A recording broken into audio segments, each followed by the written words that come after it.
Alrighty, here we go. Hi, everyone, and thank you so much for joining me today for our Monday Healing Steps Facebook Live and the Bridge to Healing community. And for those who are new or just tuning in for the first time, I'm Janine Naus, your grief and trauma relief specialist, and I combine my personal experience and professional knowledge to support you in your healing journey. Now, if you're watching the replay, go ahead and drop a pound replay in the comments. And if you're here with me live, just go ahead and say hello and type pound live. I'd love to hear where you're joining me from today. So, today's Healing Step session explores a phrase many of us often hear, which is called be present. And it sounds simple and even helpful, but for someone going through trauma or reliving traumatic experiences, those words can feel confusing, invalidating, or even harmful. So we'll unpack this today and what it means and why it can hurt and how we can reframe it with compassion. And as always, I offer a gentle grounding practice that you can take with you. So why be present can feel harmful during trauma. So let's begin here. Why would something as well-meaning as be present be triggering for someone in the middle of a traumatic experience? Now, it's an important question because so often phrases like this are used with best intentions, and people genuinely want to help, but without realizing it, they may be placing a demand on someone who is already carrying on too much. So when something is overwhelmed, or when someone is overwhelmed by trauma, their nervous system isn't operating from calm and clarity. It's in survival mode, which is fight, flight, or freeze, or fawn. And the body is doing exactly what it was designed to do and protect itself. So, in that survival state, hearing just be present can feel like pressure. And to someone who's disassociating, emotionally flooded, or even activated, those words can come across like, you're not doing this right, or you need to fix how you're feeling, or your pain is too much. And here's the thing, when we're in survival mode, we don't need a push to do something. We just simply need safety. We need grounding. We need presence, not in the form of instruction, but as quiet, steady, non judgmental companionship. So it's not that presence is bad, but it's that demanding presence before someone feels safe can create the exact opposite of what we actually hope for. So when we can recognize that, we shift from trying to fix someone's emotional experience to simply being with them in it. And that shift can make all the difference. So, what adds to the harm is when survivors feel judged or shamed for not being able to access the present moment. And they might internalize it as another failure, when in truth, it's a protective response. So often, when they're not unwilling to be present. They're simply just unable to do so in that moment because their system is still trying to stabilize. Now, I have a question here for you. Have you ever had someone tell you to be present when your body or mind simply couldn't? What was that like for you? If you feel comfortable, let me know in the comments section, and I'd love to hear what your experience was like. So, I'd like to move on into what someone can do, especially when be present doesn't feel accessible or safe. So what we're going to do here is what you can say or do instead of. And as we continue, let's talk about what you can say or do when someone tells you be present and that guidance doesn't feel helpful or even feels harmful. So if you've heard those words and felt more confused, overwhelmed, or alone than supported, I just want you to know this. You're not doing anything wrong. See, presence isn't about perfection. It's actually about safety. And for many trauma survivors, safety has to come first. So rather than forcing yourself to be fully in the moment, try asking yourself, what feels safe right now? Can I connect to just one part of this moment? Maybe the feeling of the chair beneath me or the rhythm of my breath. Do I need grounding before I can even begin to be present?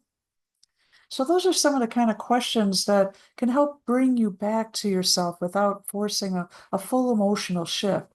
And they can help you meet yourself with compassion instead of expectation. And when someone else says, just be present, and it doesn't feel right, you can just gently express your needs with phrases like, I'm trying, but I need a moment to feel safe first. Right now, being present feels overwhelming. What I need is support, not pressure. And this is about honoring your nervous system, your boundaries, and your healing journey. It's not about avoiding presence. It's actually about approaching it in a way that supports rather than shocks your system. So these simple statements not only help you maintain boundaries, they can also teach others what it looks like to honor trauma with respect. And you're modeling self awareness and giving others a glimpse into your lived experience. And it can lead to better understanding and even more supportive connections over time. I'm going to share a journaling prompt here. So here it is. What does being present really mean for me during hard moments? What do I need before I can feel safe enough to return to the now? Now let this be your guide, not someone else's expectation, but your own truth. Next, I want to share how I personally coach the concept of being present and how I invite clients to explore it through a trauma-informed lens. So, how can I coach be present differently? One way to do that is, now that we've looked at why be present can feel harmful during trauma and what trauma survivors can do in those moments, I do want to share how to I approach this differently when I coach my clients. So be present is one of the 7 essential elements to expanding your awareness that I teach in my work, my Stop Suffering Now program. But the way I invite this practice is very intentional. It's gentle, compassionate, and always trauma informed. And when I use the phrase be present, I don't mean it as a command. I don't say it with an urgency or something you must achieve. To me, being present is an invitation. It's a compassionate nudge back to your own center when you feel ready. Now, it means acknowledging that the past may still echo, but it doesn't have to steer, and trusting that present moment is available to you, not forced on you. So, returning to now, not as an obligation, but as a soft place to land. So, that's the difference between using presence as a weapon and offering it as a gift.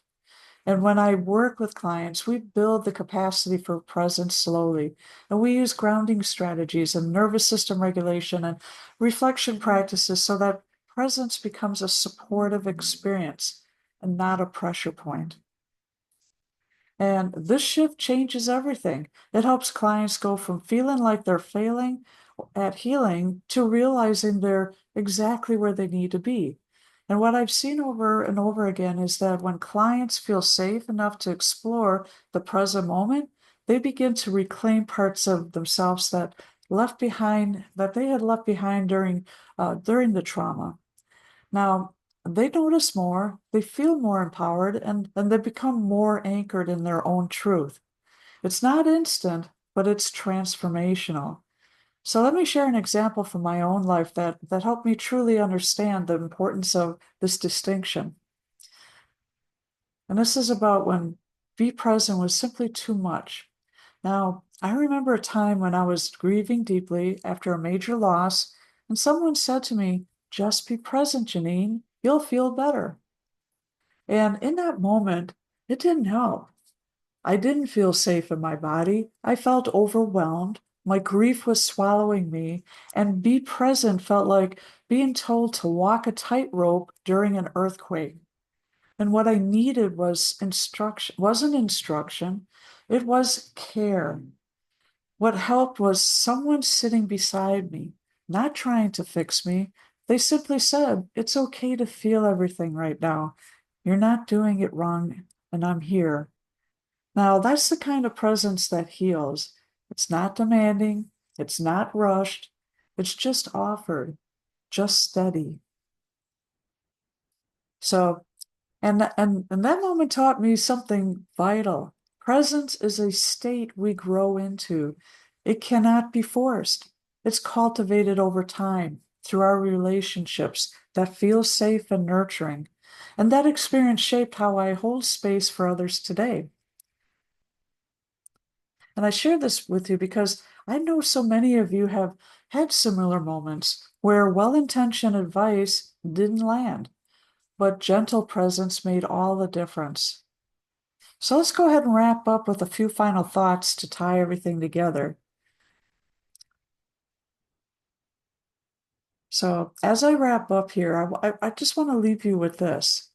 The next time you hear or feel the urge to say be present to someone who is hurting, just simply pause, reflect, and then go ahead and ask yourself, are they safe enough to return to the moment?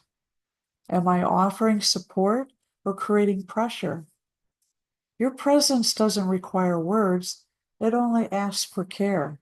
And if you're the one struggling, remember this: you're not failing, you are healing in your own time and in your own way.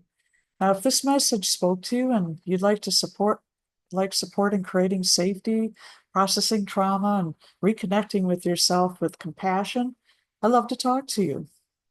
So you can go ahead and book a healing connection. It's a no fee call, a clarity call with me, where we'll gently explore what you need most right now. And then I'll offer a personalized next step that feels doable and empowering. And I'll pop a link in the comments below. So I want to thank you for being here with me today. And you matter, and I see your strength. See you next time in our next healing step session. Take care until then, and have a great day. Thank you so much. And thank you. Bye bye.